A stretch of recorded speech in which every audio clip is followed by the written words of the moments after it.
I am Vashi V, and joining me today is... Decade. And Rye.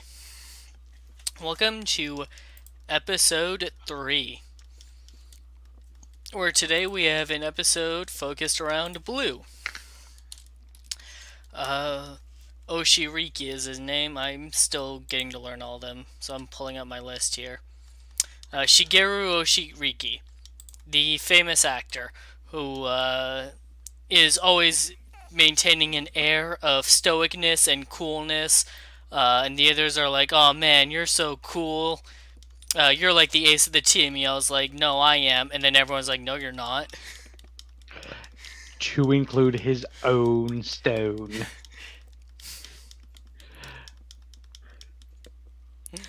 And then Juru makes a passing comment of, "But maybe it's not cool to be cool all the time." Says the uncool kid. Pretty much. I mean, to be fair, he was literally getting bullied in high school. But he didn't realize he was getting bullied. It doesn't matter if you realize it or not. Getting bullied is getting bullied.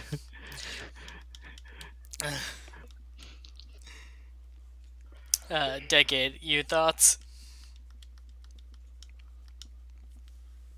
Yeah, so I definitely started liking Blue Shigeru from last episode when we had the whole bit with when they first made the clone. Just his facial expressions alone are priceless. He's like, what the hell is going on? So, yeah, this episode was a lot of fun that we gotta focus on him more.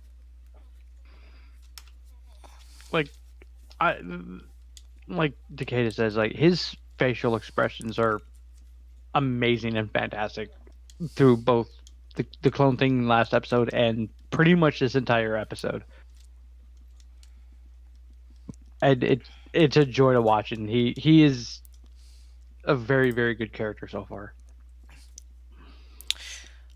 Honestly, like, so far Pink is the one falling behind, but that's because we just haven't had a focus on her yet, unlike the others. Like, once she gets her moments, I'm sure she'll step up.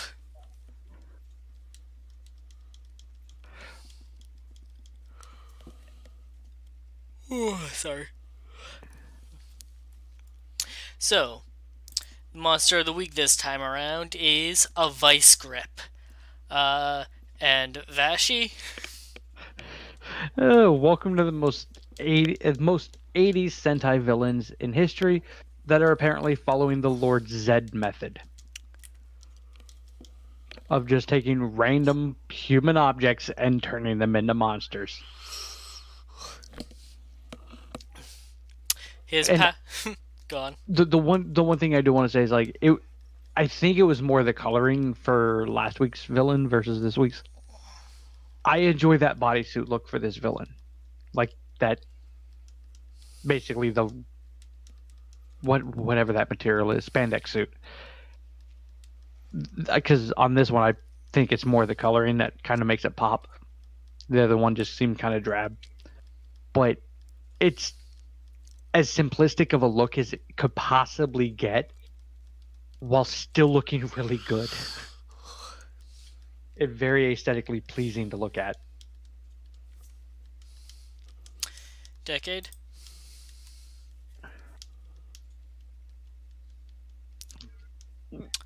Decade, is your mic on?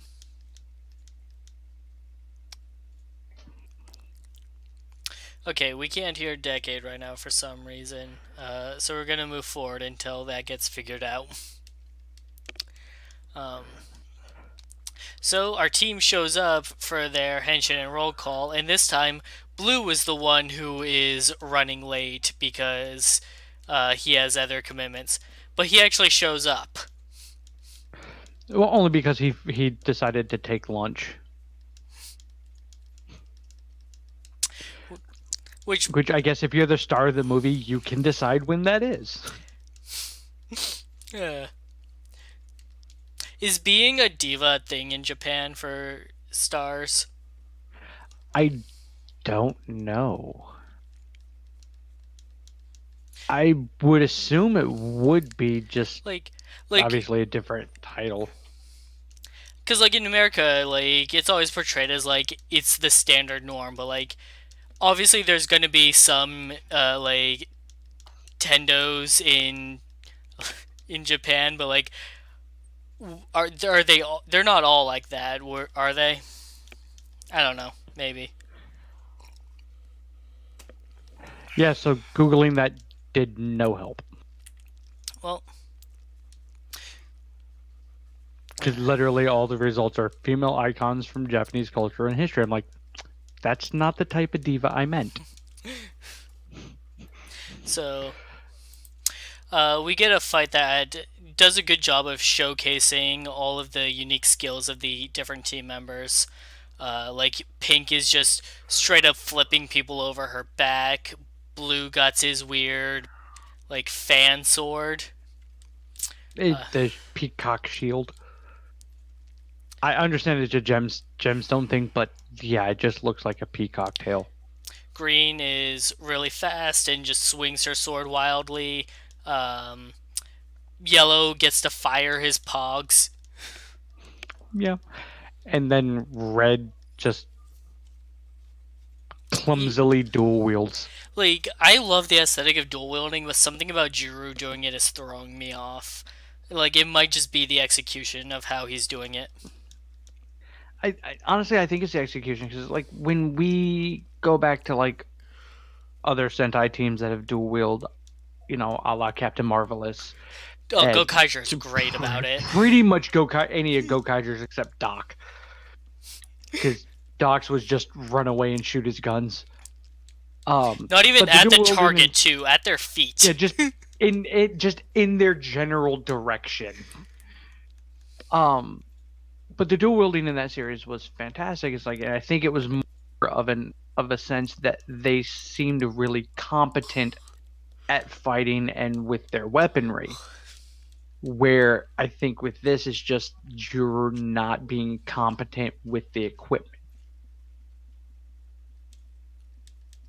And because like most of the Sentai that we get, most of them have trained up for a while by the time we see them, have been training to be Sentai members, a la Rhea Soldier, so of course they're going to be really good at swordplay. Captain Marvelous and him have been Sentai members for however long before they showed up. You straight up have flashbacks of them figuring out how to use their tools. Right. So it's like it makes sense to that, they would be really adept at their fighting styles. Juror literally just had this chucked at him. Granted, they all did. But for certain people, it makes sense. Like, Blue sword fighting makes sense. He's an actor who does apparently a lot of swordplay movies.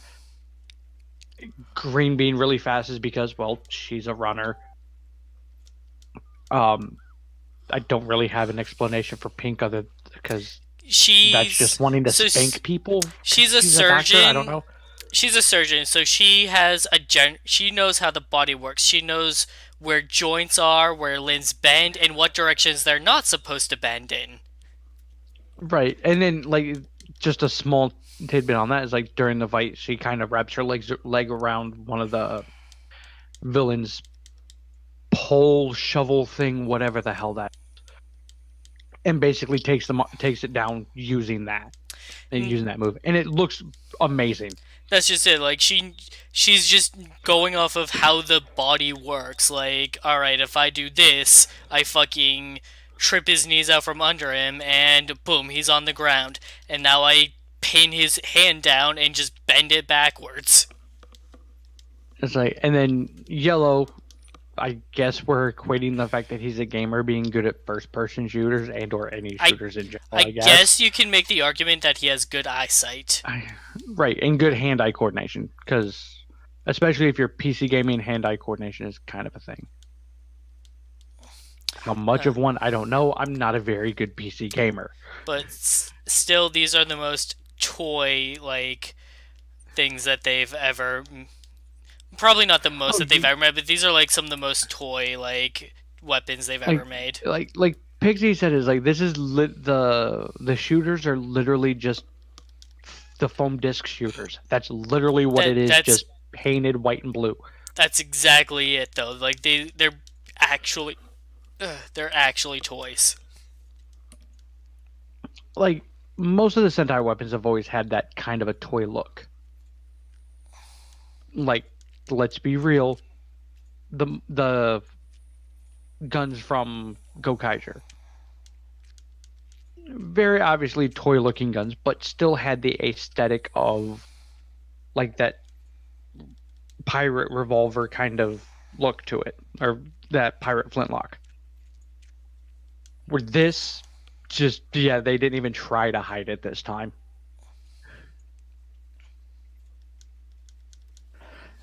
I think the swords look pretty sweet though. Decade, we can hear you again. Yay. My internet went out. Ah, that's what it was. That would explain a lot. So, what was I asking you earlier? Something about blue.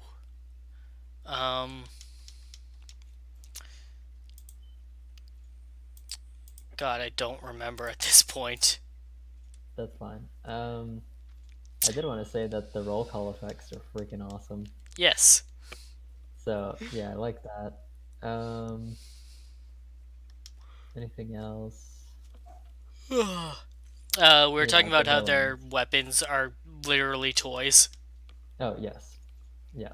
The guns are pretty silly, but I do like the blue swords. I think they're pretty neat. And the villains are gonna be ridiculous, but Oh, I'm okay with a silly Sentai. did you have any comments on like this villain's like outfit or anything? Or Yeah, I think that's when my internet went down. I was basically saying that they're just recolored grunt suits with a cape, and that's it. So But like compared to last week, this one looks a lot better. oh yeah. It's just, I think it just has to do with the fact that there's color to it. Hmm. And the helmet's pretty freaky. Like I said, the most go Ranger villains we've ever had. so when it comes to fighting the actual monster himself, Cena just fucking charges him and turns his crank to release all the victims. I don't think I can explain that, like, he puts a vice on people's heads that puts pressure on their skulls and deforms them. And I mean, that pretty much summed that up really good for what it does. so Cena just runs up, turns his crank the other way to release them. But none of them can actually fight this guy. He's a bit too good with his fencing. So Blue takes him on, the one who actually knows how to wield a sword, which turns into the monster going, "Hey, what's that?" And Blue legitimately turns around and falls for it. Like, he's the one that shouldn't have. Like, this is how you tricked your friends when you were 5. It should not work on him in any way, shape, or form, but I think it's hilarious that it does.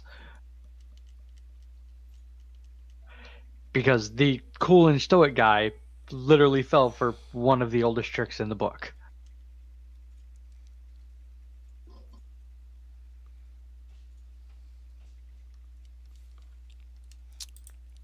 Decade, anything?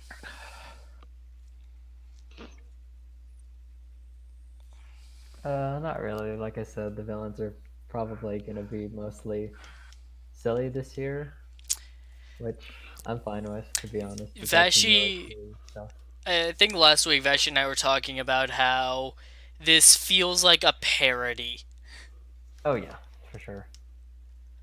And like half of this episode doesn't help that theory, but it just comes across amazing. The only thing Like- I'll say about that is the trailer for next week. It looks like it's already, so I don't know. And so the team works together with multiple strategies for trying to get I already forgot what they're Vice off called. his head. Vice off his head, because he can't transform while wearing it. They go through. It's also kind of deforming his skull too. Yeah, must hurt like hell. They go through several methods, such as pulling on it, pulling at both ends with ropes, but in the wrong direction. They're trying to slide it off rather than actually loosening it. Taking a buzzsaw to it. And then Yellow resorts to just trying to shoot it off, and I feel like that was the most dangerous one. I mean, to be fair, that was the one they had to warn kids not to do. Don't try this at home, kids.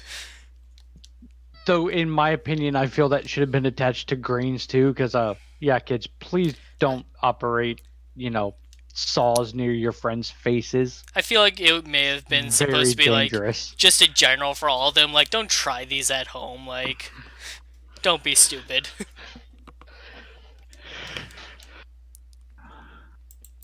Which, that's a fair thing to tell people nowadays. And so Pink works at a hospital, so she fucks off for most of the rest of the episode, while the others follow Blue to his film shoot. And he's going to keep doing it despite the vice, but they're going to work around it by not having him appear as much as he's supposed to. And he's playing like a samurai lord, so his retainers are going to pick up the slack. Which I feel is fairly a legit thing. Because, I mean, who here hasn't seen any type of samurai thing that wasn't Shinkenger? The vassals going out and fighting on behalf of the lords. It's a fairly standard thing. And in these type of movies, usually the main samurai lord is usually somebody played by somebody fairly A-class, actor and whatnot. So his thinking makes sense, but I love that Senna calls him out on it. Just to get the death glare. The way he, justifies it, too. Right. And he's got a fair point, I guess? Yeah. Speaking of fair points, Juru does justify his comment earlier about not being stoic all the time, which is like, hey, you don't have to put on facade in front of your friends. Right. It's like, we're allies, we're in this together, you don't need to act like this. Which, if something's bothering you, let us know. At first I was like, oh, whatever, don't have to be stoic all the time. But then when I realized that's what he meant, it's like, oh yeah, you're right. That's fair. And the fact that it plays into the idea during the main fight. Decade?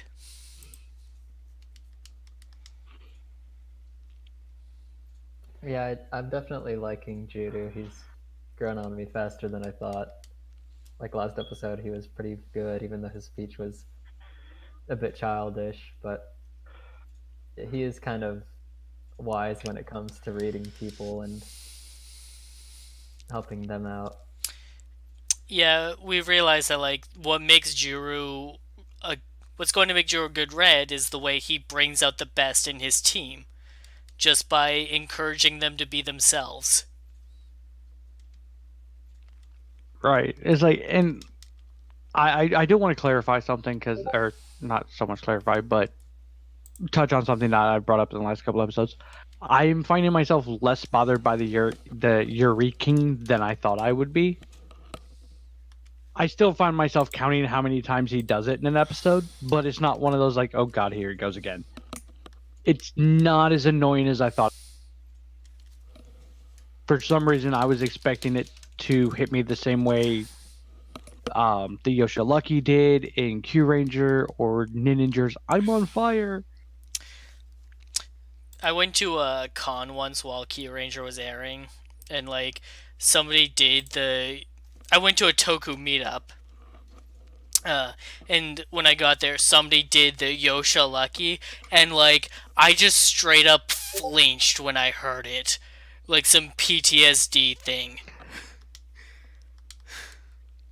Like the only thing that made that okay is they kind of explained it in a very decent way for that one, but it by that point it was already annoying as hell. It's like, where's this? Even though, yeah, we heard it twice this episode. Once when he gets the idea during the fight, and then once again in the mech. It didn't come across as over the top and ridiculous, even though it kind of should have, I guess. Because they do kind of go a little bit overboard with it in terms of it making it showy when he does it. But it comes across as just a part of his character rather than just the standard stupid tagline that we're going to hear come out of his mouth all.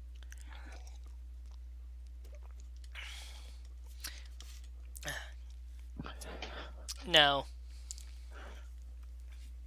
Last time I made a comment about how the gems weren't really participating.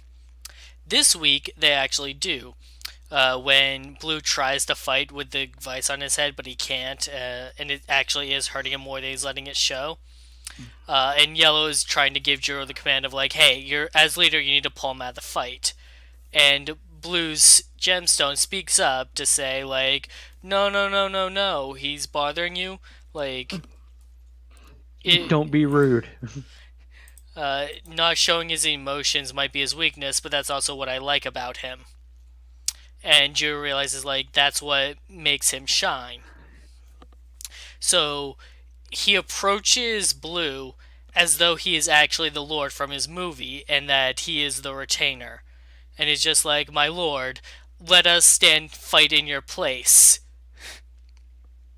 And Blue catches on and goes with it alright, but I command you, do not die.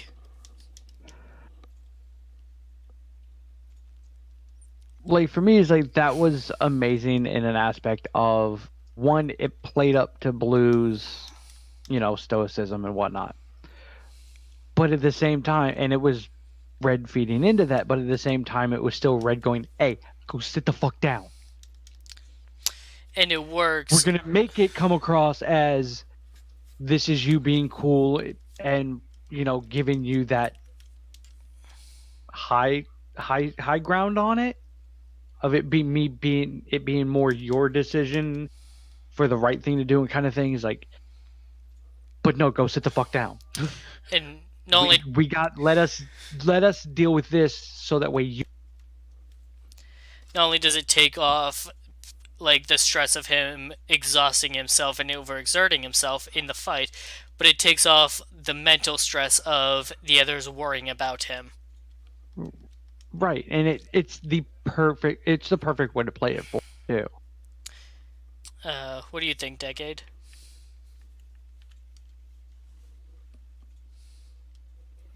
Yeah, it was a pretty cute scene. I couldn't help but smile whenever they got into their little role play thing. But yeah, already they seem like a pretty solid team. Even only episode 3. The one thing I wanted to point out, because we kind of glanced over it, is there's a point when they're out filming just before the monster shows back up, and he's on set acting all cool and whatnot, and then he goes back to his dressing room and he's just, "Oh, this hurts," and he's trying to get it off, making faces and crap, and then everybody's just hiding behind a curtain going, "See, it does hurt," and he immediately just stops and just falls into character. Cena immediately just starts scolding him how dare you lie to us. And then he just hurts, doesn't hurt. It was great.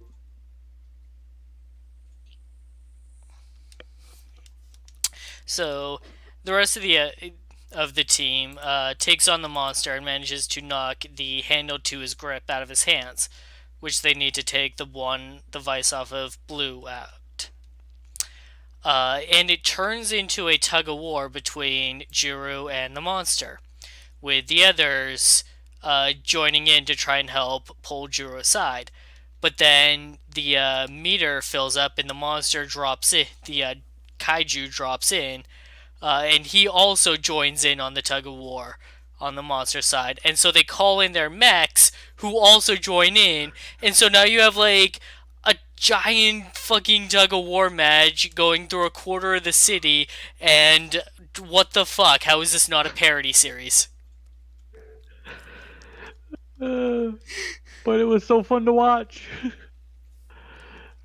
And so the giant monster has the little one like in his head vice grip pulling on him while Juru's got his legs attached to his machine's like fire truck ladder like pulling on the other end. Like what the fuck? Like, it's one of those moments where you're like, this is the dumbest thing I've seen, but it's awesome. It's like, and then the one thing I really did like about this, and I pointed it out to you when we watched it, is, and like you had said, it's the little moments that make this series amazing. It's just like that kind of attention to detail thing is when the giant kaiju shows up, like they all kind of just stop and look at it, like, oh shit, and then Yellow just kind of just taps on Red and goes, hey, pay attention, to get him back into playing tug of war. Or the one you said when like Jiro has his eureka moment, like he absent-mindedly just parries a monster, one of the grunts trying to attack him. Right, it's like I want to see more of that Jiro fighting, because, and I know why I like it so much is because I've enjoyed the fighting in Kamen Rider Decade and Kamen Rider Kabuto. That cocky, arrogant, I know what I'm doing, you can't touch me style of fighting. I love it especially for a Red. Get that weak shit out of here. Decade, how do you feel about the tug of war match? It was fun. I do like the voice acting for the mechs. We have some pretty interesting voices. I'm not sure why they went with those, but it's pretty fun, and the mechs do look pretty neat as well.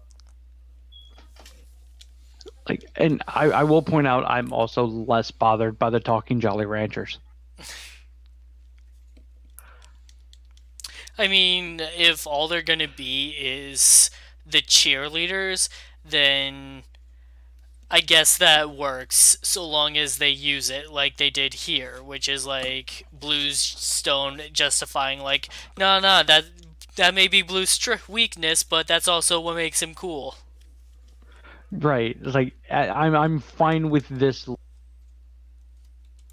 and again, it's like this is one of those things where it could have gone really good or really bad, and we're at the point where it's okay, it's good. It hasn't reached really good yet because we're only 3 episodes in. It hasn't completely grown on me. It's like, but yeah, it's like I literally thought this was gonna be one of the dumbest things that they did.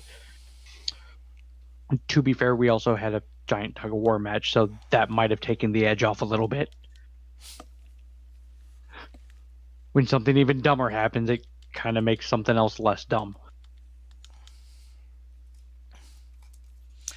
Alright, so the machines also take note to remind the others that, like, hey, it's not just the 5 of you, it's the 5 of us as well. And Juru has another Eureka moment of like, that's right, the 5 of us working as one. What if we combine all of them into one giant mech? Kiramager!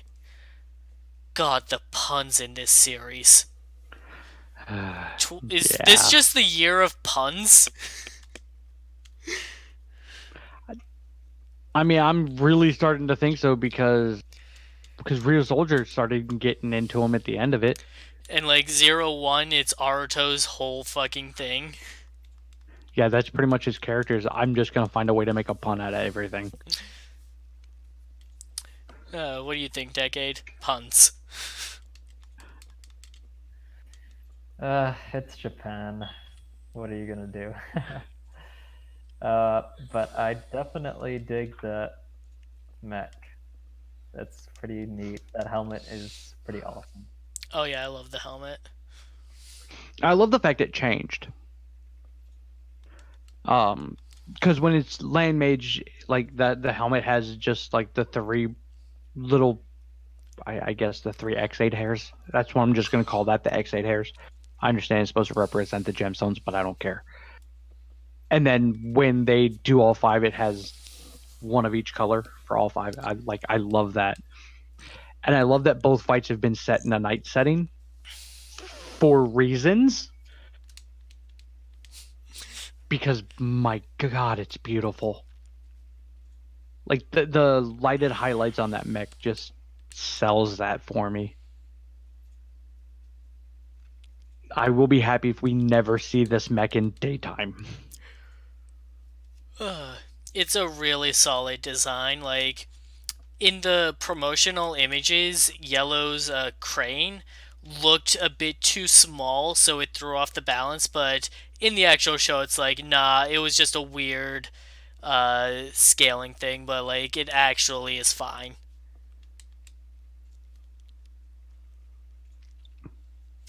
So my favorite thing through like this entire mech fight is the Lord thing is still going on. Like red and blue just never dropped it. Like they don't have to do it anymore, but they just keep going.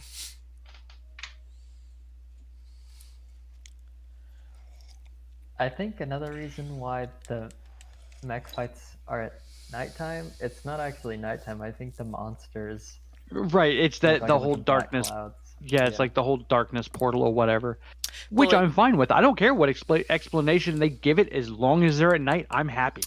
And like what makes it really work is that because the heroes are all like, oh, gemstones, shiny, the light, so the mech itself is like super highlighted and glowing and stuff, and it looks really good in contrast to the nighttime imagery.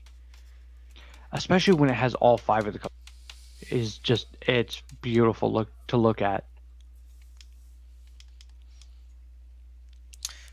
So we end the episode with Blue doing like an interview about, how he has his friends to help him out when he needs them to and whatnot. And he's just kind of being like a little over dramatic, and the others start giving him shit for it. Yeah. And then the ending dance starts. And even so, one thing about the ending dance is that like they start it and then they cut to like one more scene and then the rest of the dance. And this cut to a scene is even the mechs are giving him shit. Specifically his blue gem. And it's funny.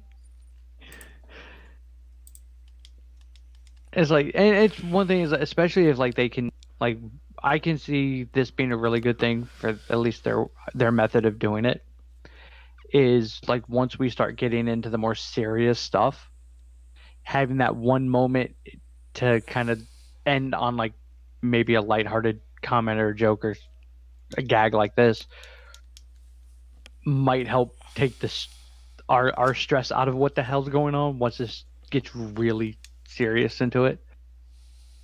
Because like that was the one weird thing with like Rear Soldier that bothered me was here's death, despair, destruction. Happy dance time. It was jarring. It's like this might help just a little bit. I don't know how much.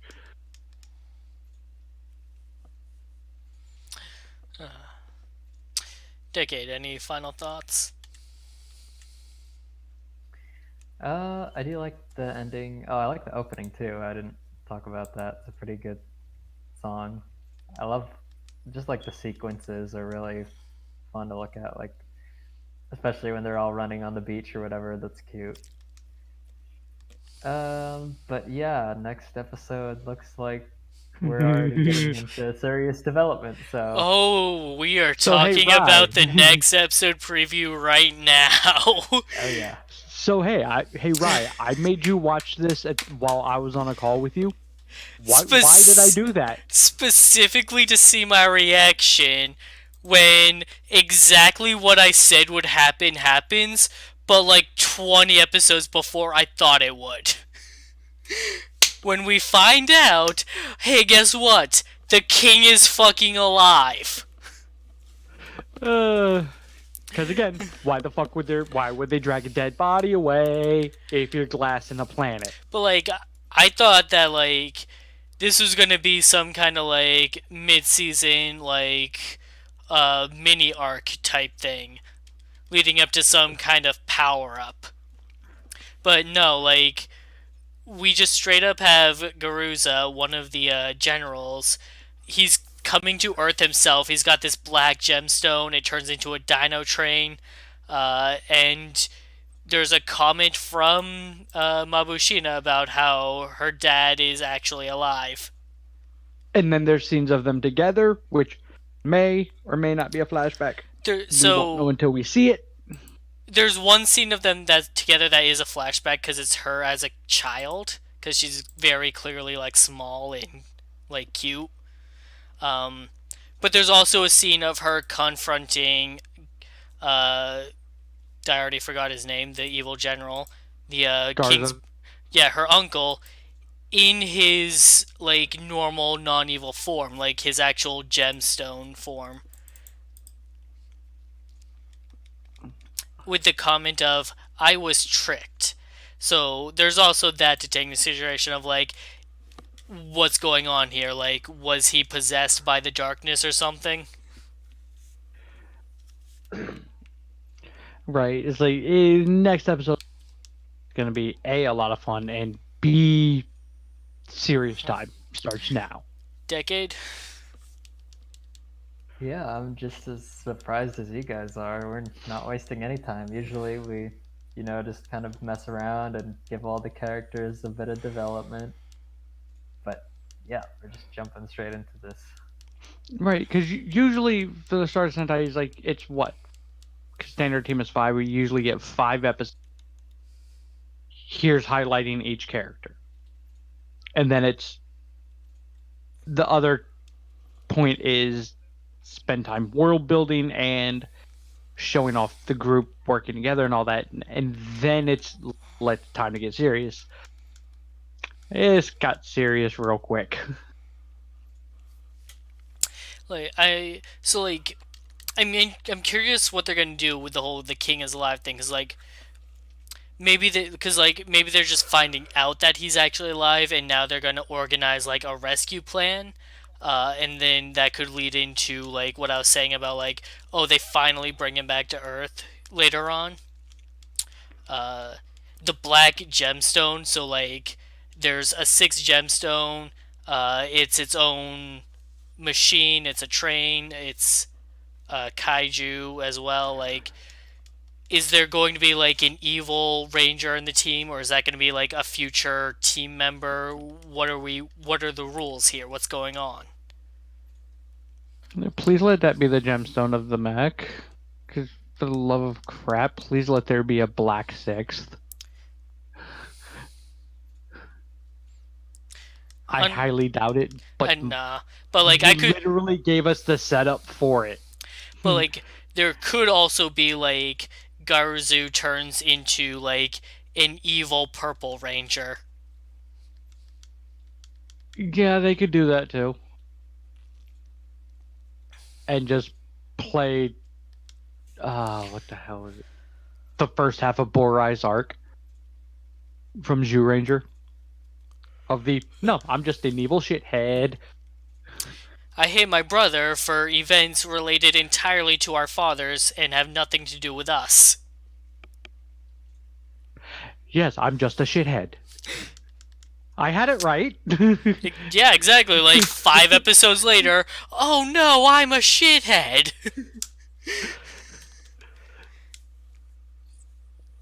But honestly, I think I would enjoy there being like 100% an evil Sentai member who literally just stays evil. I would be perfectly okay with that, especially if they use purple or black.